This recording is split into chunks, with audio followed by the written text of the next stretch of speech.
തകർന്ന തരിപ്പണമായ ഹെലികോപ്റ്ററിന്റെ അവശിഷ്ടങ്ങൾക്കിടയിൽ ചോരയൊലിപ്പിച്ച് കിടക്കുമ്പോഴും തന്റെ പ്രിയപ്പെട്ടവന്റെ ജീവൻ തിരിച്ചു കൊണ്ടുവരാൻ അവർ പരമാവധി ശ്രമിച്ചിരുന്നു.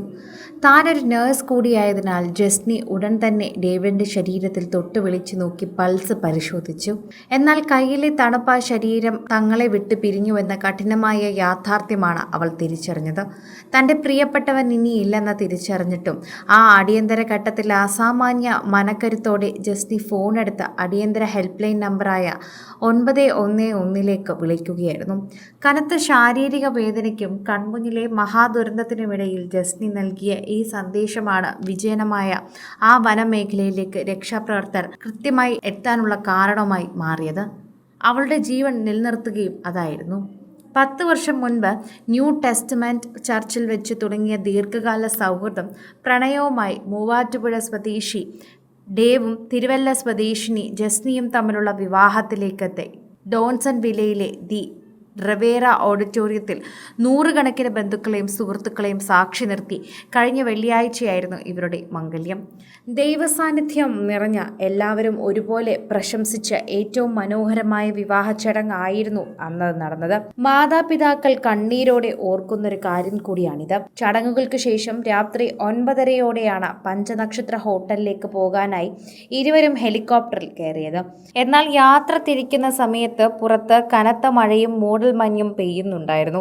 അമേരിക്കയിലെ പ്രമുഖ വിമാന കമ്പനിയായ ഡെൽറ്റ എയർലൈൻസ് പൈലറ്റായ ഡേവ് ഫിജി ഈ മോശം കാലാവസ്ഥയിൽ യാത്ര ചെയ്യുന്നത് സുരക്ഷിതമല്ലെന്ന് മുന്നറിയിപ്പ് നൽകിയിരുന്നു. ഈ മൂടൽമഞ്ഞിൽ ഞാനാണെങ്കിൽ ഒരിക്കലും പറക്കില്ല എന്ന് ഡേവിഡ് പിതാവിനോട് പറയുകയും ചെയ്തു.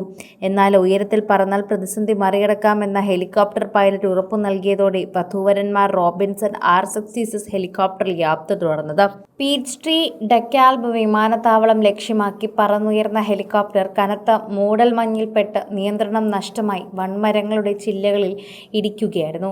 ഡോസൺ വില്ലയിലെ 24 മൗണ്ട് വെർണൺ ഡ്രൈവിന് സമീപമുള്ള വിജനമായ കാട്ടുപ്രദേശത്താണ് ഹെലികോപ്റ്റർ പതിച്ചത്. ആളൊഴിഞ്ഞതും നിബിഡവുമായ ഈ പ്രദേശത്ത് രാത്രി 10 മണിയോടെയുണ്ടായ അപകടം പുറം ലോകമറിയാൻ മണിക്കൂറുകളോളം വൈകി. തകർന്നു വീണ ആഘാതത്തിൽ വധുവായ ജസ്നി സംഭവ സ്ഥലത്ത് തന്നെ ബോധരഹിതയായിരുന്നു. ഏകദേശം 5 മണിക്കൂറോളം കനത്ത ഇരുട്ടിലും തണുപ്പിലും അവശിഷ്ടങ്ങൾക്കും മരച്ചില്ലകൾക്കും ഇടയിൽ ജസ്നി ബോധമില്ലാതെ കിടന്നു. പുലർച്ചയോടെ ബോധം വീണ ജസ്നി കണ്ടത് സങ്കല്പിക്കാൻ പോലുമാകാത്ത ദാരുണമായ കാഴ്ചയായിരുന്നു. തകർന്ന അവശിഷ്ടങ്ങൾക്കിടയിൽ തന്റെ നെഞ്ചിലേക്കാണ് പ്രിയതമനായ ഡേവ് വീണ് കിടന്നിരുന്നത്. തുടർന്ന് ഒരു നഴ്സിന്റെ പ്രൊഫഷണൽ മികവോടെ അവൾ ഡേവിഡിനെ പരിശോധിച്ച് മരണവിവരം തിരിച്ചറിഞ്ഞു. തുടർന്ന് വേദനകൾ കടിച്ചിറക്കി അവൾ 911 വിളിക്കുകയായിരുന്നു. ജസ്നിയുടെ ഫോൺ കോൾ ലഭിച്ച ഉടൻ തന്നെ ജോർജിയയിലെ അടിയന്തര രക്ഷാസേനയും പോലീസും പ്രദേശത്തേക്ക് കുതിച്ചെത്തി. അത്യന്തം ദുഷ്കരമായ കാട്ടുപ്രദേശത്ത് തിരച്ചിൽ നടത്തിയാണ് തകർന്ന ഹെലികോപ്റ്ററിന്റെ അവശിഷ്ടങ്ങൾക്കിടയിൽ നിന്ന് ജസ്നിയെ രക്ഷപ്പെടുത്തിയത്. ഉടൻ തന്നെ വിദഗ്ധ ചികിത്സയ്ക്കായി ഇവരെ നോർത്ത് ഈസ്റ്റ് ജോർജിയ മെഡിക്കൽ സെന്ററിലേക്ക് മാറ്റി. ജസ്നി നിലവിൽ തീവ്രപരിചരണ വിഭാഗത്തിൽ ചികിത്സയിലാണ്.